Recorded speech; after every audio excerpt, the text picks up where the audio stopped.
இரட்சிப்பானவர். 1. பயப்படாதிருங்கள். நீங்கள் நின்று கொண்டு இன்றைக்கு கர்த்தர் உங்களுக்கு செய்யும் இரட்சிப்பை பாருங்கள். இன்றைக்கு நீங்கள் காண்கின்ற எகிப்தியரை இனி என்றைக்கும் காண மாட்டீர்கள். யாத்திராகமம் 14:13. 2. கர்த்தர் என் பெலனும் என் கீதமுமானவர்.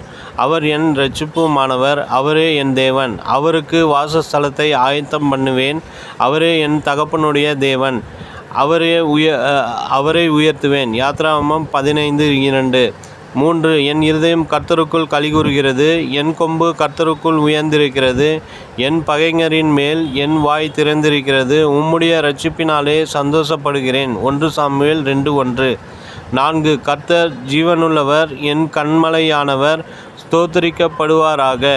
என் இரட்சிப்பின் கன்மலையாகிய தேவன் உயர்ந்திருப்பாராக. 2 சாமுவேல் 22:47.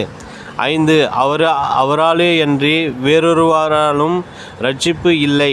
நாம் இரட்சிக்கப்படும்படிக்கு வானத்தின் கீழெங்கும் மனுஷர்களுக்குள்ளே அவருடைய நாமமே அல்லாமல் வேறொரு நாமம் கட்டளையிடப்படவும் இல்லை. அப்போஸ்தலர் 4:12. 6. சீயோனிலிருந்து இஸ்ரவேலுக்கு இரட்சிப்பு வருவதாக.